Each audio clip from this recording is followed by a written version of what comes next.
Hi, hello, and welcome back to another chapter review for the One Piece manga.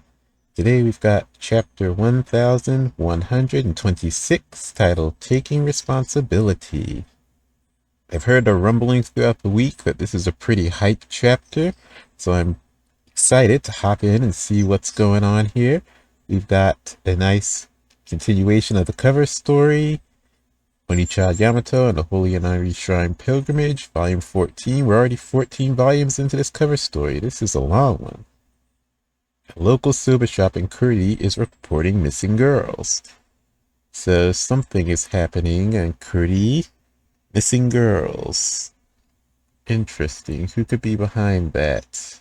My first thought went to Caribou with the mermaids, but he was only kidnapping the mermaids on Fishman Island because they were mermaids and they were valuable as slaves. Not entirely sure. And Caribou is already off of Wano anyway, but who else was on Wano that does kidnapping? Could be a new person, might be a character we already know. It'll be interesting to find out who that is.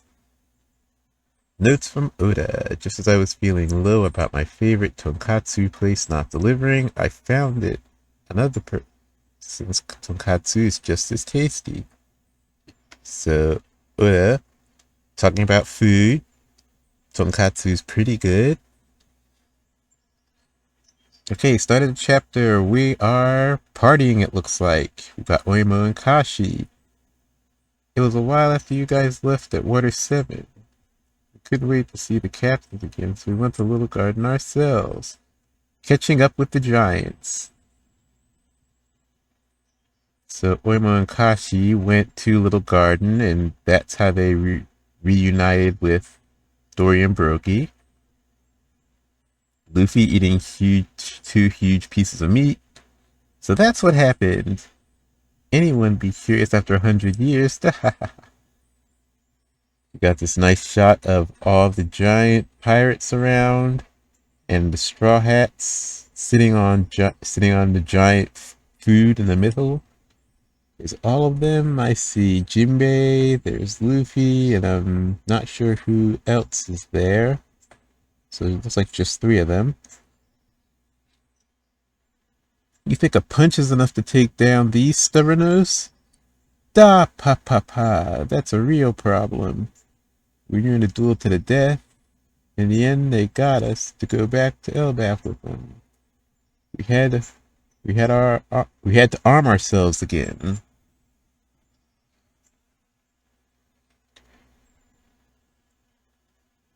When we got there, these two were still going at it barehanded. Gabba boy, how come? Sometimes weapons break. Sometimes weapons just break. Yeah.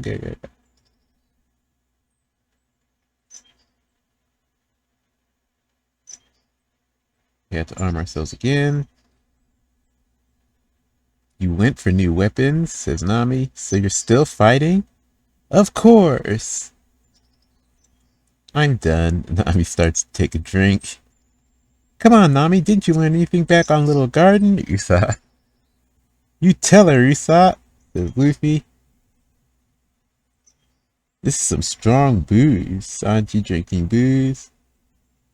It's called Absinthe, the Green Fairy. Careful, there's a chance it'll make you hallucinate. Yeah. It's really strong liquor, apparently.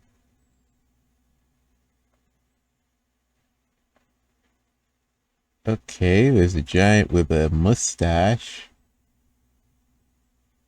Huh. And they're still partying and eating. Luffy doing that Nika pose with a giant shake of meat with bites out of it. Sanji and Robin eating. Brooke playing guitar.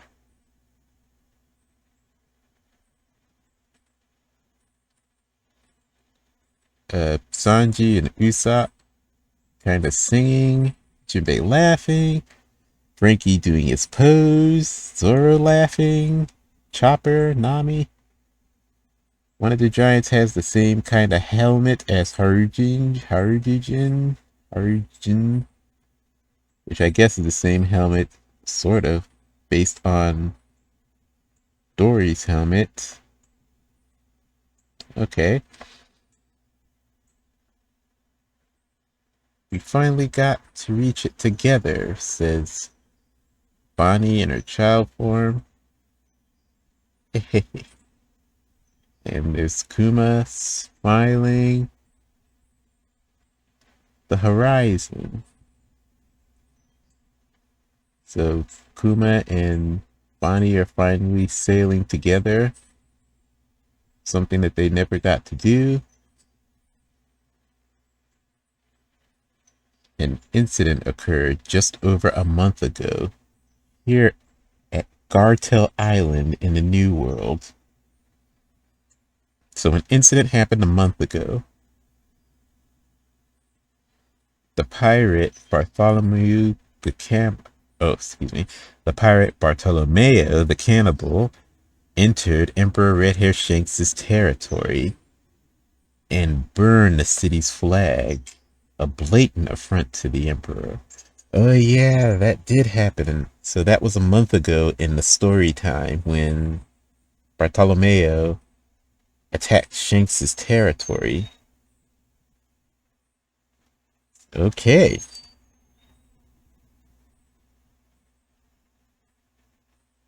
Now we have a shot. And whoa, it's Bartolomeo on his knees, bowed over before standing before Shanks' crew. Many crews and islands rely on my flag. If I just let this slide, people will lose faith in it. And my friends and allies will become targets. You're absolutely right. Please forgive us. We weren't thinking. It was a foolish mistake. So you got Bartolomeo bowing his head to the ground. He's very beat up. He's got swollen eye. He's bleeding. Very beaten up. So, okay. The Shanks' crew looks like they beat up Bartolomeo and maybe the rest of his crew. Not sure. You got onlookers. Lots of elderly people on this island. Women, children. Got a shot of Shanks. He's not looking too happy. This is a deadly poison. See to it that Straw Hat Luffy takes this within a month. This is a deadly poison. See to it that Straw Hat Luffy takes this within a month. What? It causes intense pain. Blood erupts from the victim until they finally die. We can overlook this if your boss takes responsibility. There's no way we could do that to Luffy-senpai. Huh? Bite. Go. What? Boss? Okay, so this is I think he's a character that maybe he's been shown in Film Red. I'm not entirely sure because I haven't watched Film Red. I really do need to do that. But it looks like the doctor on Shanks' crew giving a little vial of poison to Bartolomeo. Well, presenting it to him. Because Bartolomeo's hands are tied behind his back. But he kneels and presents him the vial of poison, telling him to give that to Straw Hat Luffy, and if they do, Shanks' crew will forgive his transgression here.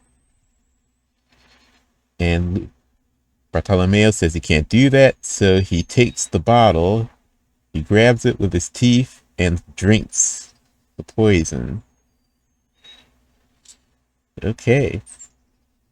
Well, of course that makes sense. Bartolomeo's loyalty to Luffy is unquestionable. The question is this real or is this some kind of test, loyalty test? With Shanks, I feel like it's got to be a loyalty test. But Yeah. It's gotta be a loyalty test or maybe a front. Because he has to project the image of being ruthless to protect this island. Because if he doesn't, then this island will become a target and it will be destroyed by Shanks' enemies. So it's kind of in a Shanks is kind of in a position where he has to do something even if he doesn't necessarily want to. Because if he doesn't, the risk is too great that it encourages enemies to attack the island, and his protection will mean nothing to the island. So that's probably what we're looking at here. But back to the story. He bites the bottle, he drinks the poison. What? Boss! Stop, boss, you're gonna die! Gulp, gulp, gulp. It'll kill you and make your blood spurt out. That's fine by me. Huff. Luffy-senpai never asked us to share that sake or take his flag. I ain't gonna get him involved in my mess. His time is too precious to waste on someone like me. I'm good being just another scrub who got killed trying to show up an emperor. Oh man, I wish I could have seen Luffy-senpai become the Pirate King. Damn it all, I threw that chance away like an idiot. It's up to you guys now. Boss! See you around, guys. Burp. Huh? Wow, they just left us be. Let's get as far away as possible. Looks like that poison was fake. It wouldn't have hurt Luffy-senpai at all. I thought the emperors were meant to be ruthless. He was softer than I expected. Now back on... Looks like... Are they on the ship? Yes, I think so. So Beckman talking to Shanks. What are you smirking about? Isn't it hard not to smile? He's so dedicated to Luffy. Hey boss, mind stepping out of the way? And Yasop walks up to the deck, or to the edge of the ship, or edge of the deck. We still gotta teach him a lesson, and he takes aim with a rifle. On this day, by Gartel Island, the Barto Club pirate ship was sunk. Boom! We got a massive explosion, so... Dang, one shot from Yasop completely blew up the Barto Club pirate ship. And that's another crew taken down by Shanks.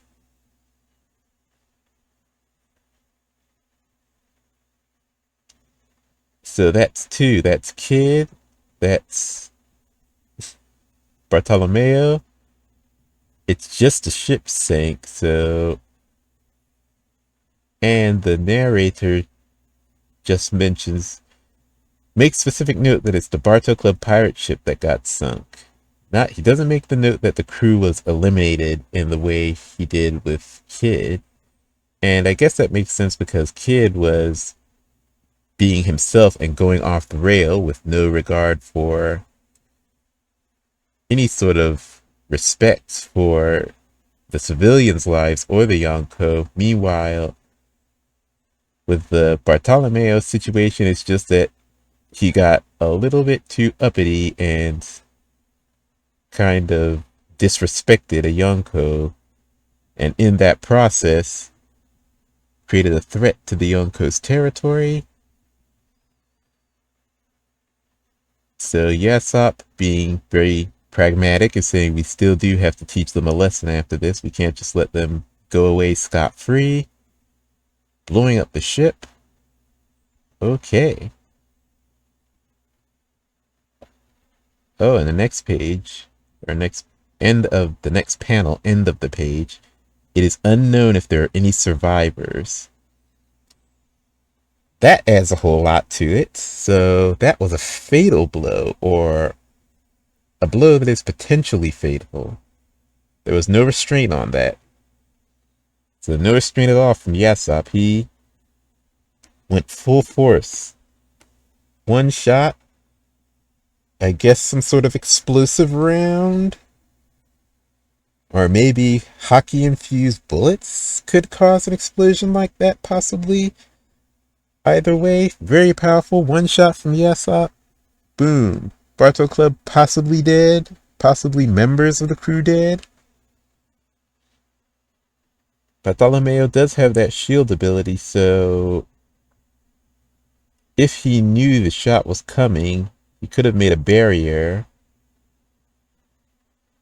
But if the bullets were hockey infused, the barrier wouldn't matter. The bullets will pass through the barrier and still blow up the ship.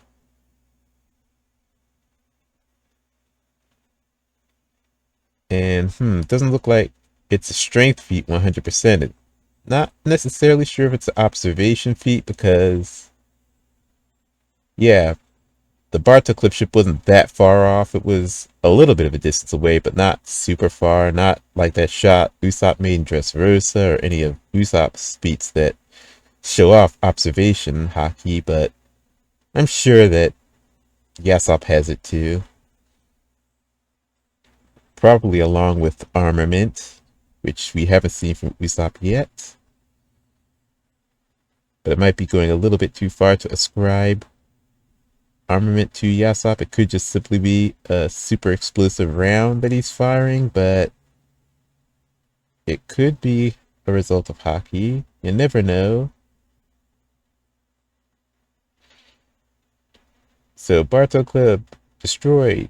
Unknown if there are any possible survivors. So with this additional information, that does put Barto in a very similar position to similar result to what happened to Kid. Unknown if there are any survivors.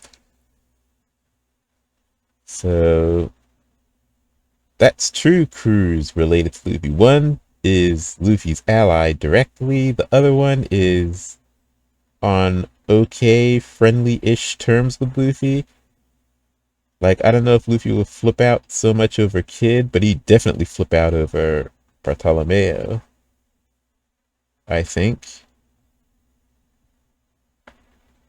So it definitely seems to be setting up. There's going to be some conflict between Luffy and Shanks at the very least, because Shanks is cutting through these people loosely associated with Luffy like a hot knife through butter. Two crews taken down. The good thing is he probably won't run into any other members of the Pirate Alliance. It's just going to be the Barto Club here that got taken down. But then the other crews are sworn brothers to the Barto Club, so they might take it upon themselves to get revenge. In which case, Luffy's entire Grand Fleet could end up being wiped out by Shanks. Let's see. I don't think any of them are pragmatic enough to just say, well, you know, he took out our sworn brother, but we can't. We're not strong enough. Even if we went after Shanks together, it would just lead to all of us being wiped out. Then Luffy would lose his entire Grand Fleet.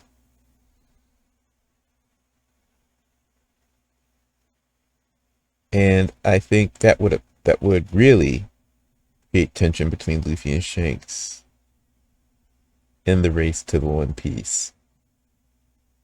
And the thing is, Luffy hasn't, he hasn't taken anything from Shanks.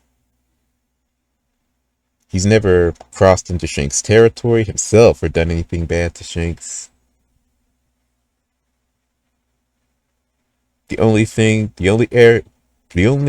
place where Luffy will cross Shanks is the battle for the One Piece itself.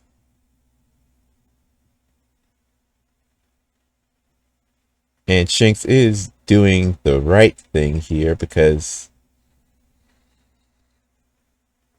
he is respecting Luffy as a great pirate and at this point as an emperor, because you have to consider at this point in the story, this is an emperor's crew or allies of an emperor's crew attacking the territory of another emperor. that just can't stand. We just can't stand for that. So the only response is to be completely ruthless, to establish your territory without question and the authority that protects that territory. So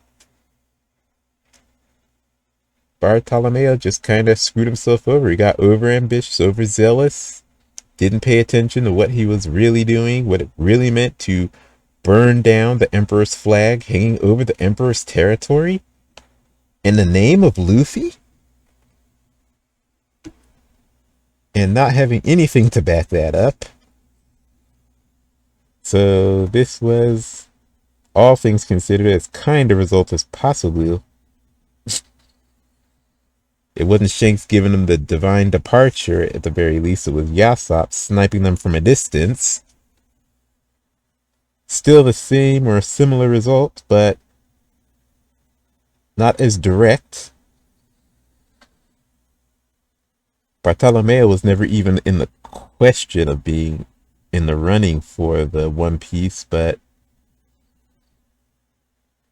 this does take a chunk out of Luffy's Grand Fleet, so it's possible Bartolomeo won't be present in the final war, depending on how this turned out. If he's dead, he can't be present during the final war. But he could show up again. I feel like Bartolomeo has to survive at this point. Maybe. Yeah, I feel like he has to survive at this point to show up in the final war. His dream is to help Luffy become king of the pirates. Maybe even to bear witness to Luffy becoming king of the pirates. So I feel like Bartolomeo, does he have to achieve that dream? I kind of feel like he maybe has to achieve that dream. Maybe. So it's a 50-50 if he's alive, kind of like Kid, even though with Kid I feel like it's a little bit closer to that, to the side that he is maybe not dead, but he's disabled, out of the running.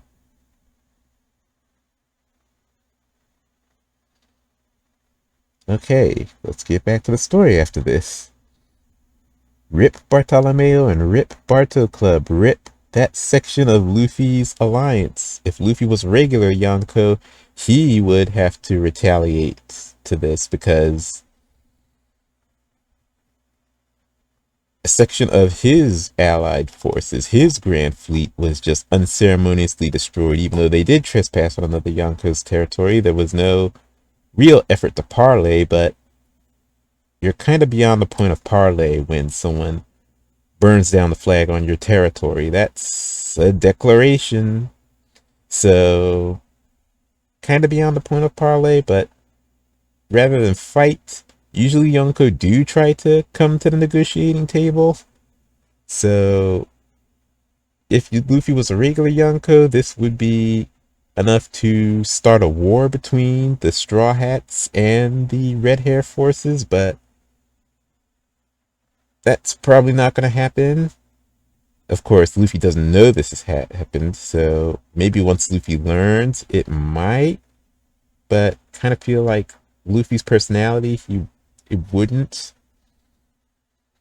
care that much. I mean, he'd care more than hearing the news of it happening to Kid, but you would kind of feel like Barto died or got destroyed or his crew got wiped out doing what Barto wanted to do. So next page, Hachinosu, Pirate Island. How the hell did you let this happen, Pizarro? I haven't even been gone that long. It's not that simple, nya. Didn't you hear? The world is on the brink of war. Or the world is on the brink. The poneglyphs ain't an obscure secret anymore. We emperors are gonna have to tear each other to pieces over them.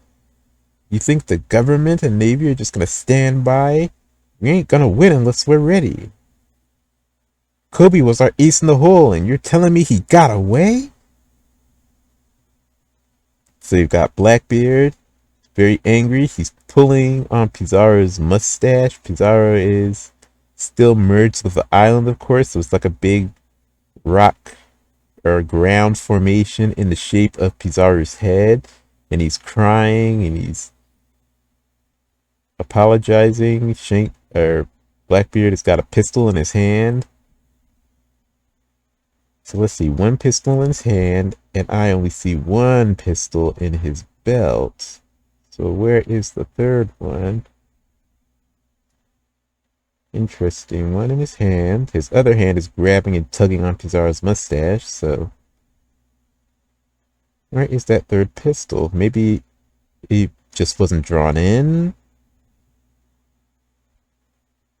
It's probably not significant that there's no third pistol here, but something to note. I'm sorry, Teach. Just hear me out. It ain't like I just let him scurry away. Where does this shop go? So you got San Juan Wolf lifting an entire building, a shop apparently, and trying to figure out where it went. So he's undoing the damage Garp did to the island. And you let Moria escape too? To the left. Watch your ass. Commodore. Okay, so this confirms that Gecko Moria has escaped from Blackbeard's clutches.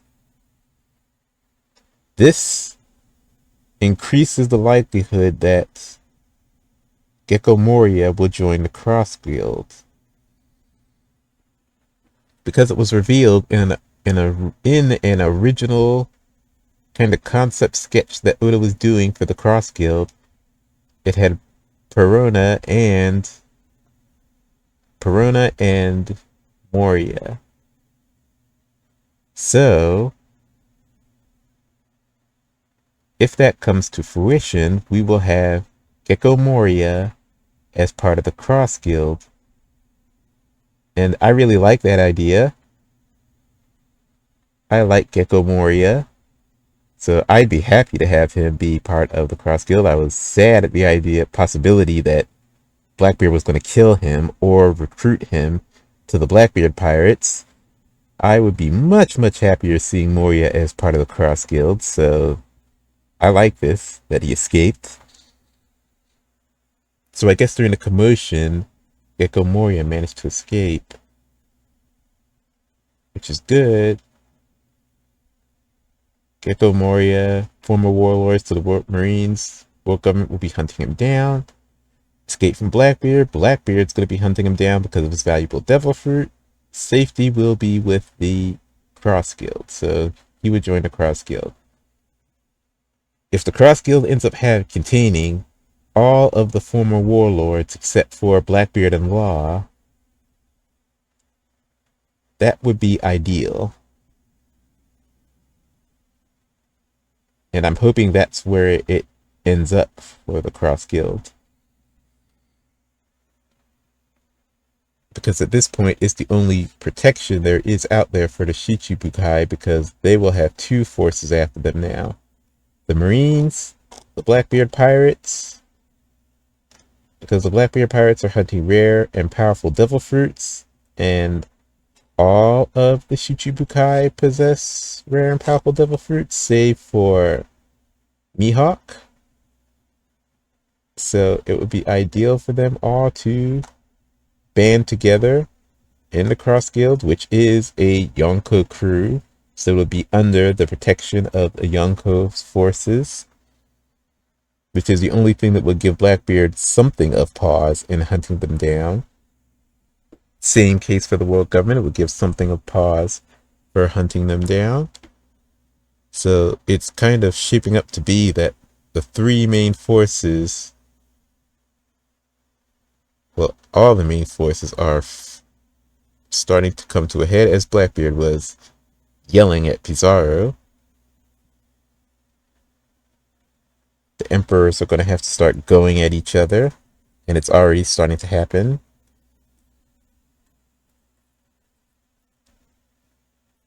The poneglyphs aren't obscure secret anymore, so everyone in the world knows about the poneglyphs, which I guess wasn't the case before. Everyone knows about the poneglyphs. So there will, be, I guess, be even parties unrelated to the quest for the One Piece looking for the poneglyphs now.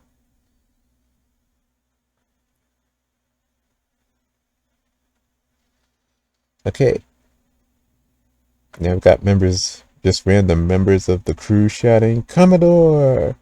We're ready for anything. Everyone knows you're the man who'll claim the One Piece, Blackbeard. The one who's taken over the world. The one who's going to take over the world. They're all cheering, raising their swords. Zihahaha. At least morale is on the rise. That's something we gotta take advantage of. Now let me hear it, Cruzon. Kobe got away, but... well, we caught Garp. Zihahaha. Now that's what I call a consolation prize. You keep finding a way to trade up, Captain. Yeah. So we got a shot of the Blackbeard Pirates crew that are present on Hachinosu. We got Shiryu sitting in a chair. Blackbeard, he's now sitting in his chair with his usual pose. Basco shots. Pizarro.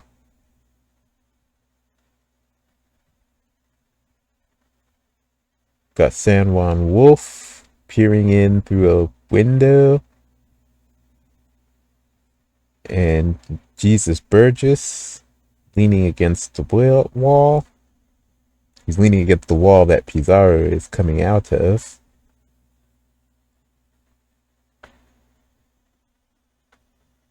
Okay, and now who's on adjusting his glasses? To be honest, I was going for the kill, but he survived. Don't be hard on yourself, Cruzon. There aren't many who can take him down, you know? Well, it was a team effort. Looks like the winds of fortune are favoring us. Wee ha ha ha ha. We also snagged this three-eyed girlie here. Hey, Lafitte, get on the line. We've got Blackbeard pulling up Pudding.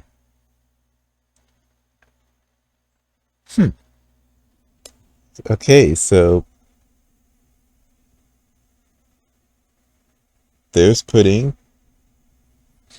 Not in the cage anymore. Blackbeard's got her grabbed up under his arm, so she's resisting as much as she can. Navy, Umit Shipping HQ. Oh, Umit Shipping? Umit from the Whole Cake Island arc, the shipping magnet guy.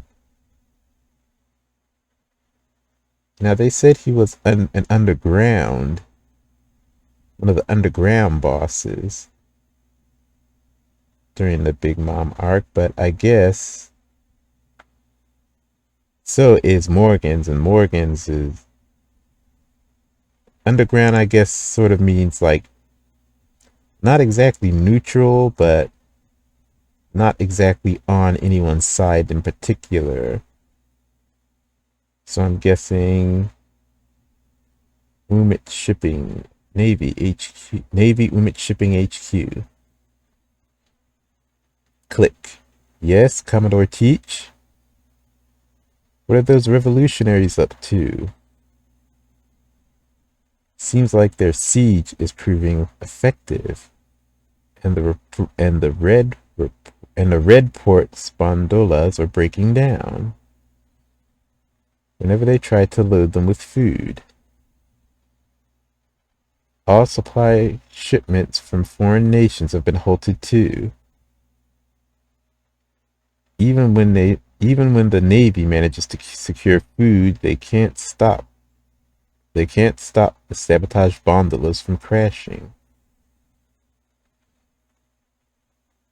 The celestial dragons may really start to starve at this rate. It's all quite unprecedented, really, not to mention engaging. Zeh ha ha ha ha, this ain't the time to sit back and watch. Get ready. Understood. Pirate Island. Pizarro, we've arrived. Yeah, it's Devon. Pick us up. Docking you guys is always such a pain, yeah. So you got Pizarro controlling the island, forming a hand and picking up the ship that Devon and Van Alger are on, obviously picking the ship up to put it on the island. Yeah, now I'm injured, right? It's Pizarro. Oh, hell nah, it's a monster, don't take me. Big bro, big sis, save me. The Caribou is freaking out, seeing Pizarro. And I see the translator taking a little bit of liberty there. The creative liberty. Oh, hell nah, it's a monster, don't take me. Big bro, big sis, save me. Quit jabbering. You bought that guy, didn't you?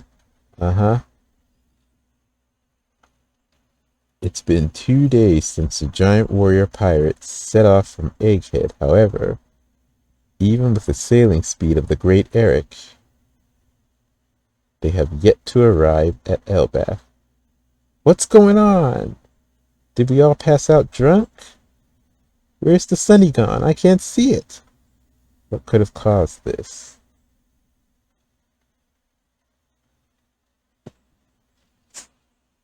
Got to find them. You can't head to Elbaf like this. Maybe they were swallowed by a fish. Quit it. The fish here are so massive that just might be true. So we got Robin doing her usual thing, where she says something gloomy as a possibility, and then one of the Straw Hats reacts. In this case, it's Frankie reacting. Luffy, where did you go? Nami, hey, wake up. Ugh, blink. Ooh, I must have had too much to drink. Huh? Where is this foreboding place?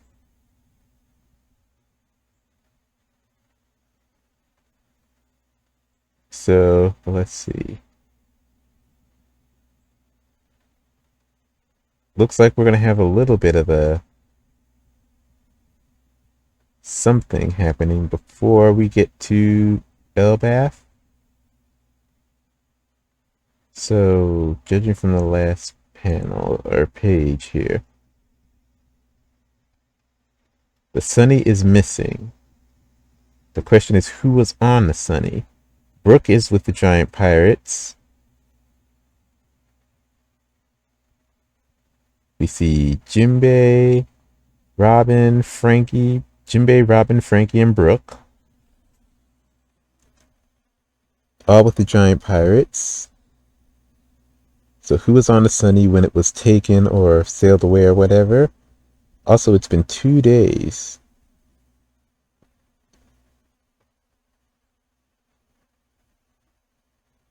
Okay. Nami is in a new place, in a new outfit.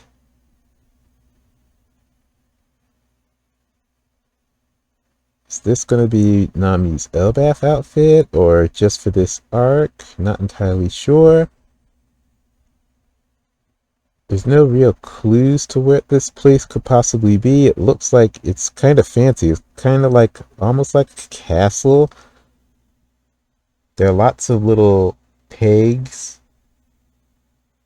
that make it look kind of like Lego bricks. That's the first thing that comes to mind is Legos. Like the floors look like a bunch of Lego bricks.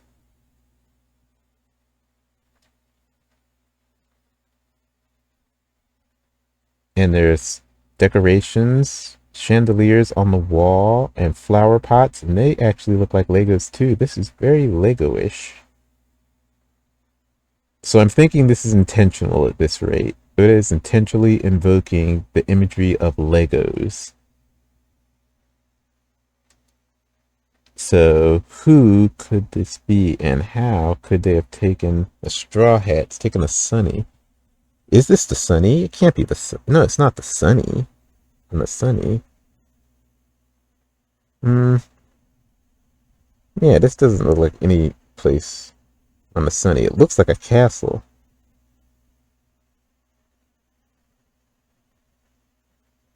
A Lego castle. Hmm. So something happens. Can we assume that this means that Nami,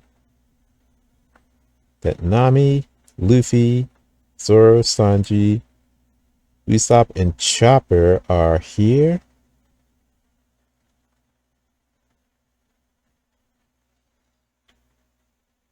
And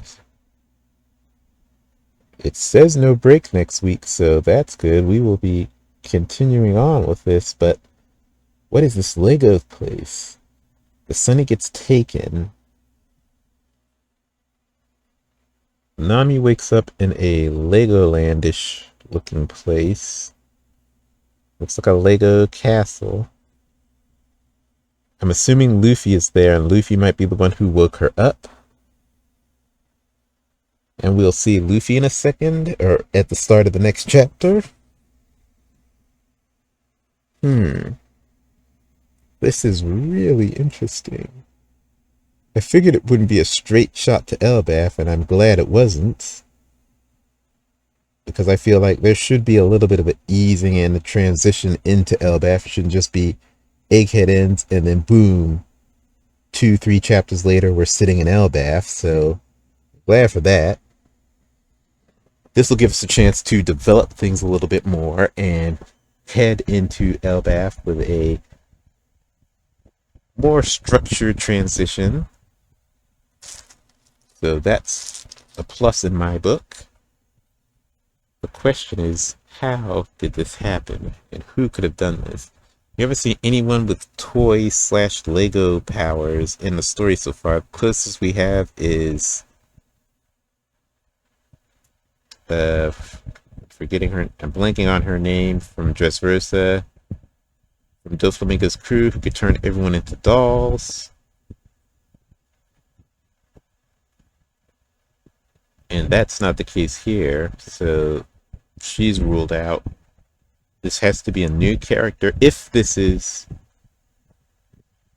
because we have to distinguish here, if this is a castle that was turned into Legos by someone's power, or if this is a castle that was already built to look like Legos, and it's just a castle. That's something we'll have to distinguish here. If it is a castle that got turned into Legos by someone's power, that implies we've got a new power holder here, someone that turns things into Lego-looking toys. Or this is the design of someone's castle that was built from the ground up, designed, intended to look like Legos.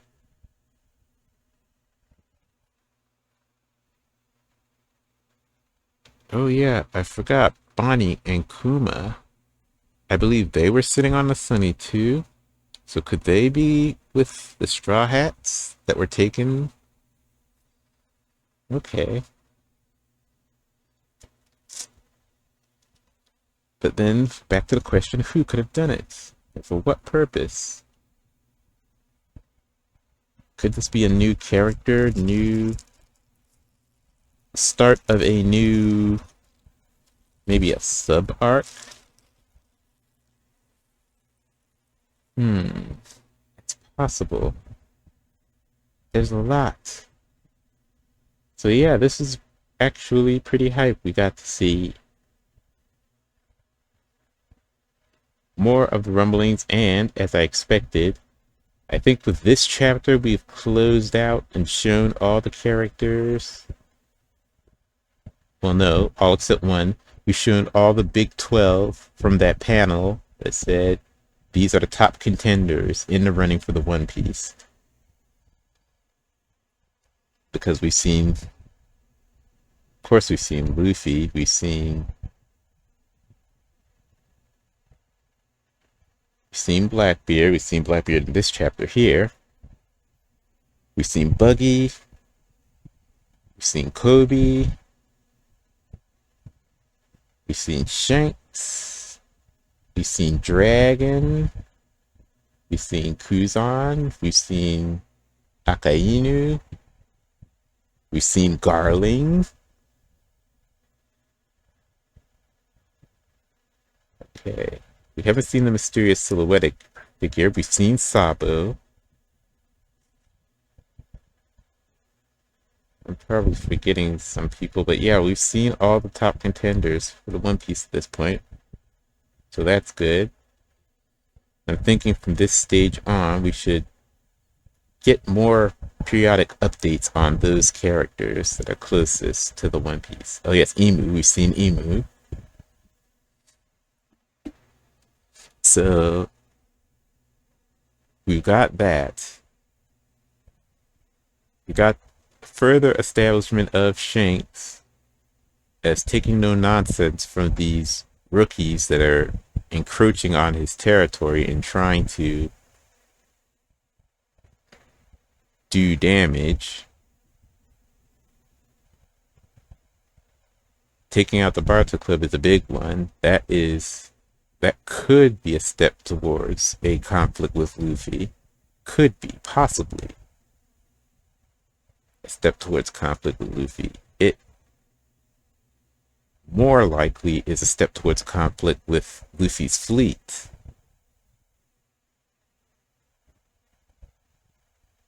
Possibly. And if it leads to a conflict with Luffy's fleet, it's going to lead to the wiping out of Luffy's fleet. If Luffy's entire fleet gets wiped out, maybe that leads a little bit more towards a conflict between Luffy and Shanks.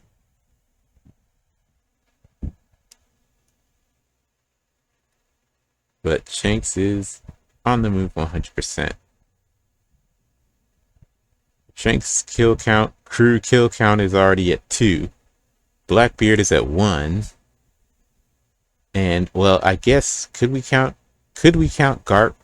Taking Garp as a crew? And then we will put Blackbeard's crew kill count at 2, maybe, but not really, because he didn't really wipe out the Marines or any Marines. He just captured the most important Marine, arguably. Captured the most important Marine. So, crew count, maybe 2, maybe. Speaking of Blackbeard, Blackbeard is ready to be on the move right now. Blackbeard is also has a pretty darn good information network going,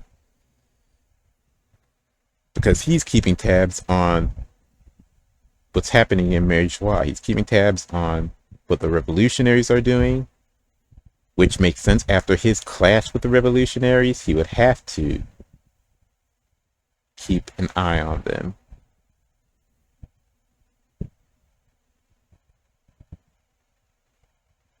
So he's keeping an eye. Of course, he would want to take an action.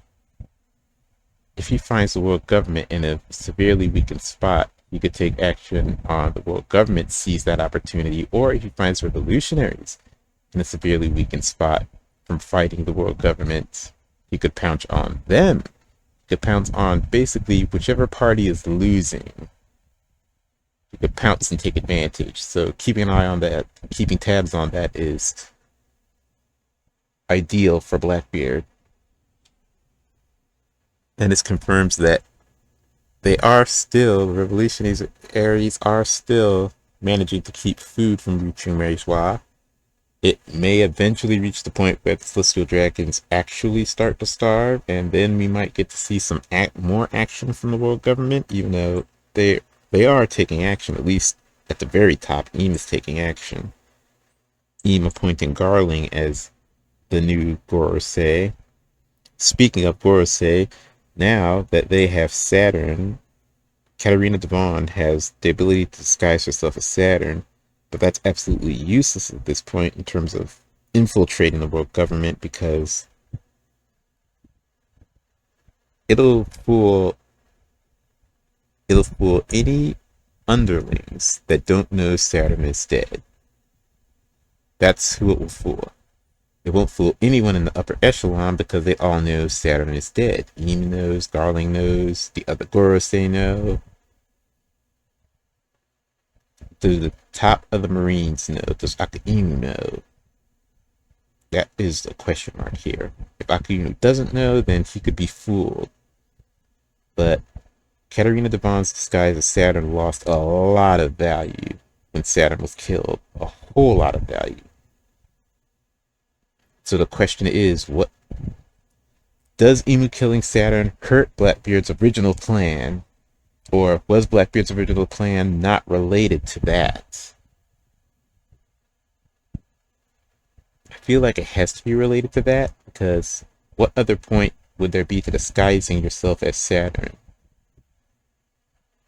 It would have to be to gain access to something. Or fool people that would allow Saturn to do something. So that has to be the purpose of that.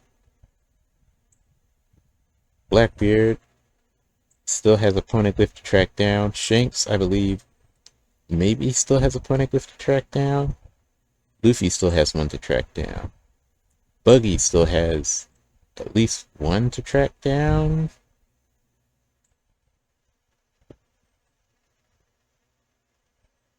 Okay. We're getting to the point where we need like a chart with all the Yonko, what poneglyphs they have, what crews they've wiped out as they started moving towards the One Piece, what their information networks are keeping tabs on specifically, what crews they've lost, or what crewmates, what crew members, what territories they control, what they've lost.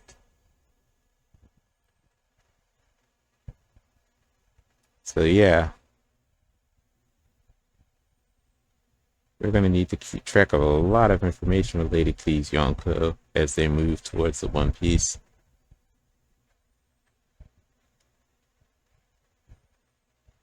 So we got confirmation that Garp is alive, which everyone sort of expected after that fight.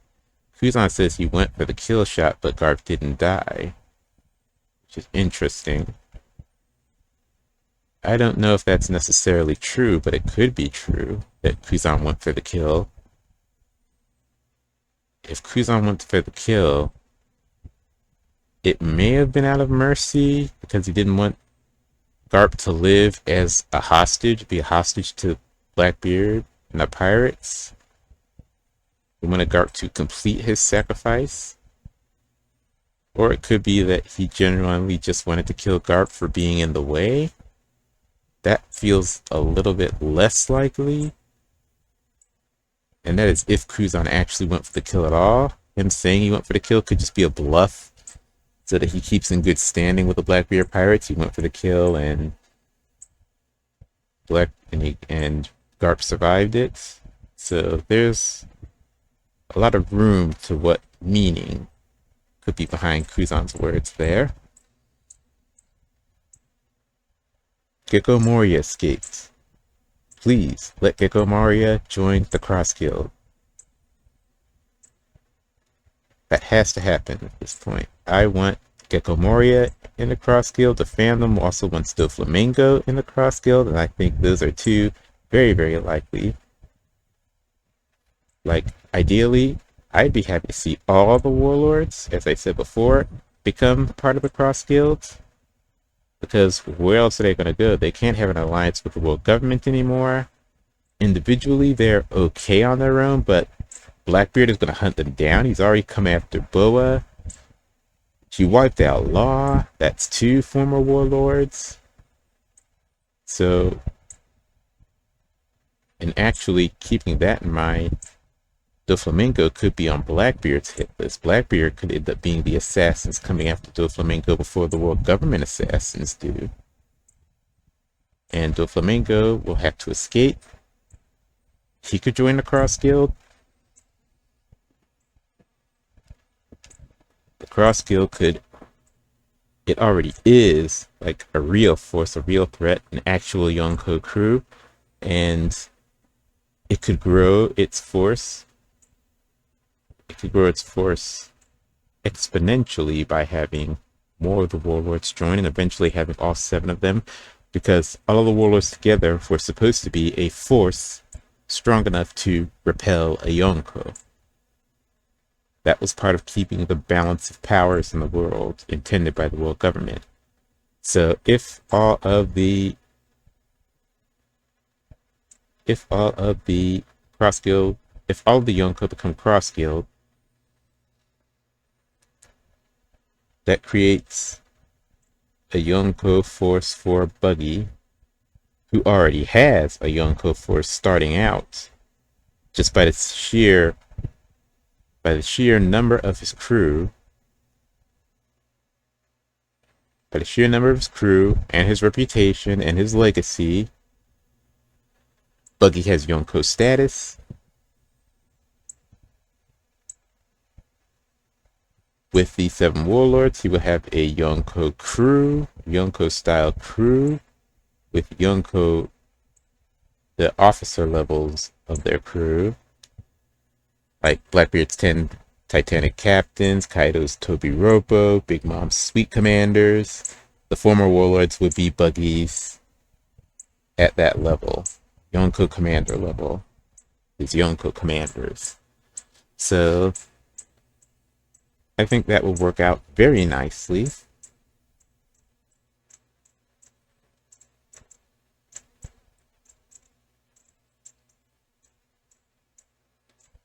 Okay.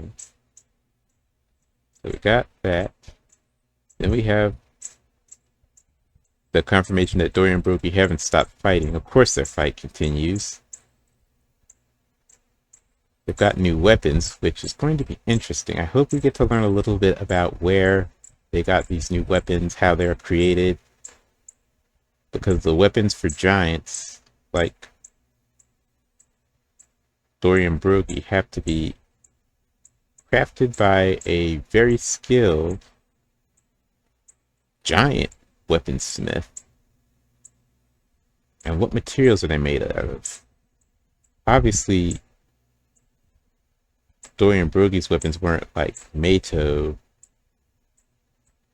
grade weapons, so they weren't that. But would it be possible for a giant to have a weapon like that, a supreme weapon? Maybe?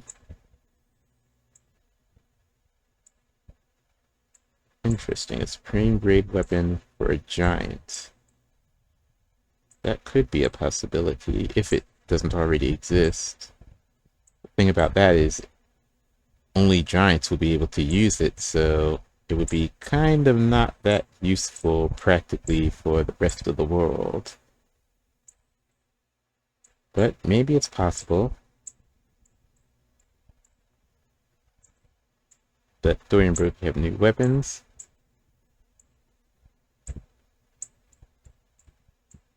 We are not heading to Elbaf directly, which is good. We are going to get some transition into Elbaf. Or I guess there's always a possibility that... No, it's not a possibility because the narrator states specifically that they haven't arrived at Elbaf yet. And it wouldn't make sense for the Sunny to arrive at Elbaf before the Great Eric arrives at Elbaf, unless there was some kind of strange interference. So yeah, we are transitioning into Elbaf, which is good because Elbaf should have a lot. It should be a big arc, as I said before. For the build-up of Elbaf, Elbaf needs to be a nice, sizable, proper arc.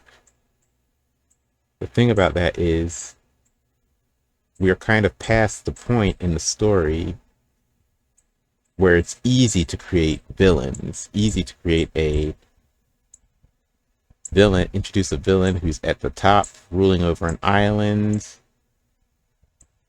He's strong enough that it will be a challenge for Luffy to fight him. And the Straw Hats have to kind of struggle their way and ascend to the top through this island. So that's a little bit more difficult. I think Egghead kind of gave an example of what future arcs would have to look like, where outside global forces that are already at the upper echelons will have to come into the island to create the threats. But the problem with that is Elbaf is, like, I think I want to say it, the strongest island on the planet. So, like, the Marines couldn't even broach Wano, so they're not going to get to Elbaf.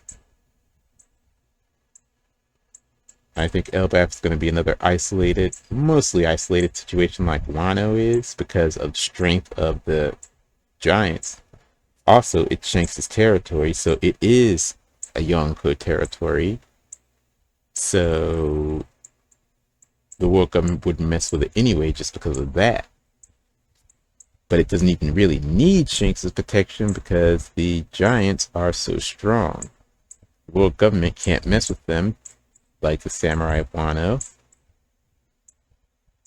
So they just sort of leave it alone, which means that Wano should be, or Elbaf should be another very, not, I think, not as isolated as the Wano arc was from the rest of the world. I think Elbaf will be a step between Wano and just like a regular arc, like a Alabasta or Dressrosa thriller arc. I think it'll be a step between. Yeah, not as bad as Egghead. Well, yeah, not as bad as Egghead, where it was all government forces coming in.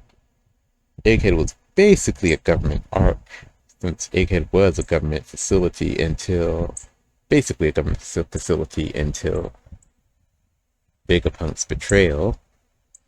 So, expecting it to be mostly isolated. Elbaf should have a very rich and deep lore to explore, history, obviously a culture of its own. So there will be a lot to dive into. Elbaf is it has to reveal more information about the sun god Nika. Not so sure about Joy Boy, depending on if Joy Boy was a giant or if Joy Boy was not a giant.